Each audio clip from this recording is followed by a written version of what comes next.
भव्य राजमहल में राजा अपने सिंहासन पर विराजमान हैं। उनकी उपस्थिति प्रभावशाली है। राजकुमारी अमरा एक कोने में चुपचाप बैठी है। उसकी आंखों में एक रहस्यमय चमक है। अमारा अपने कमरे में अपनी जादुई शक्तियों से वस्तुओं को तैराती है।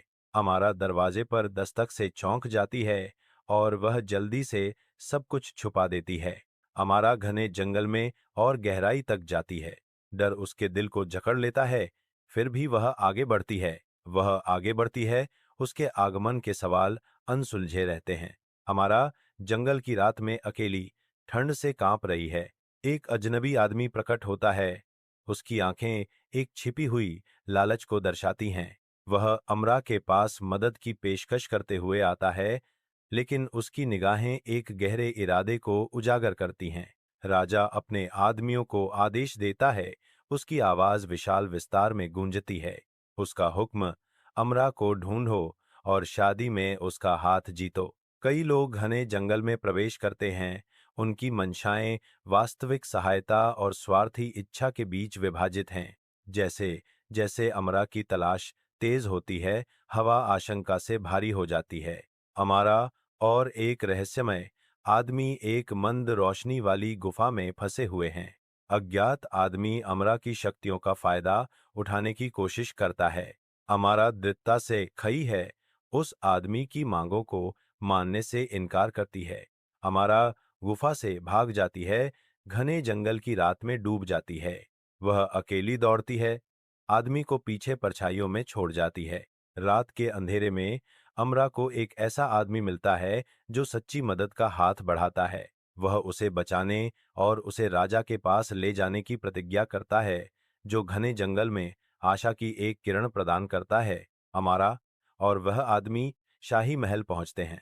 राजा खुशी से अमरा को गले लगाता है। राजमहल के भव्य हॉल में राजा की आवाज आशा से भरी हुई गूंजती है। अमारा, क्या तुम मुझसे शादी करोगी? मसालों और धूप की गंध भारी है, क्योंकि अमरा हिचकिचाती है।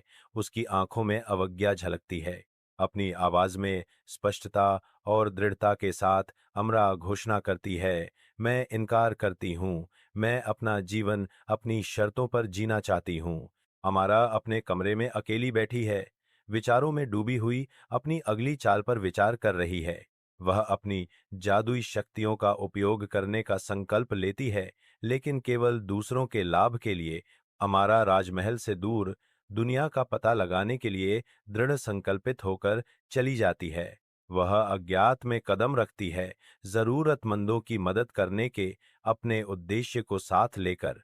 अमारा के लिए विशाल दुनिया इंतजार कर रही है, जो चुनौतियों और अवसरों से भरी है, ताकि वह अपनी शक्तियों का उपयोग अच्छाई के लिए कर सके। अमारा एक गांव में पहुंचती है, तुरंत गरीबी की कठोर वास्तविकताओं का सामना करती है। गांव वालों की दुर्दशा से द्रवित होकर अमरा उनकी पीड़ा को कम करने के लिए अपनी शक्तियों का उपयोग करने का संकल्प लेती है। अमारा जंगल में वापस चली जाती है, जो खोई हुई यादों और फुसफुसाई गई रहस्यों का स्थान है। वह रुकती है, उसके कंधों से एक भारी बोझ उतर जाता है, क्योंकि वह अपने बंदी को माफ कर देती है।